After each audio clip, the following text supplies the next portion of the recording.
morning, good afternoon, everybody. It's 10 minutes into the afternoon.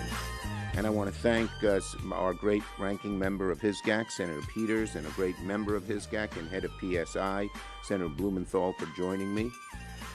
And this morning, I was really proud to join every single one of my Democratic colleagues on the Homeland Committee in invoking a century-old and little-known law known as the Rule of Five to compel the Department of Justice to release the full and complete Epstein files. Under federal law, when any 5 senators on the Homeland Security Committee call on the executive branch must comply. Our request covers all documents, files, evidence, and other materials in possession of the DOJ, the FBI, related to the case of United States versus Jeffrey Epstein. While protecting the victims' identities can and must be of top importance, the public has a right to know who enabled, knew of, or participated in one of the most heinous sex trafficking operations in history. Let me remind everyone of what's happened in recent months. Donald Trump campaigned on releasing the Epstein files. He broke that promise. In February, FBI Director Kash Patel promised during sworn testimony in his confirmation hearing he would, quote, make sure the American public knows the full weight of what happened. Well, that has yet to happen. A.G. Bondi said in February that his supposed, quote, client list, she said, was sitting on her desk right now to review. And she said that's been a directive by President Trump. 5 months later, we have 0 answers, only more questions.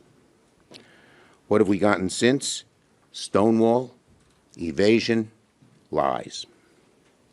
Trump was asked earlier this month if he had ever been informed whether or not he was mentioned in the Epstein files, and now we know he lied. He said no, but in fact he was told by the Attorney General in May that he was mentioned. And when the House had an opportunity to take votes on the Epstein files, Speaker Johnson skedaddled out of town, launching the Epstein recess.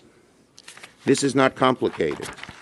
After promising full transparency for years, every single time Trump, his administration, Republican leaders have had a chance to be transparent about the Epstein files, they've chosen to hide.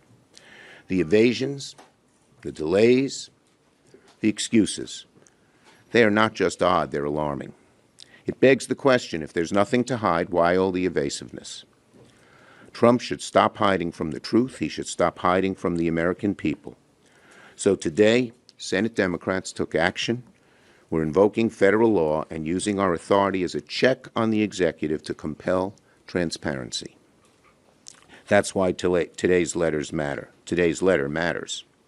It's not a stunt. It's not symbolic. It's a formal exercise of congressional power under federal law. And we expect an answer from DOJ by August the 15th. That's what accountability looks like. This is what oversight looks like. And this is what keeping your promises to the American people look like. I urge my Republican colleagues in the Senate, if you believe in transparency, if you believe Congress has a role to play in checking the executive, join us. Join us in calling for more transparency on the Epstein files.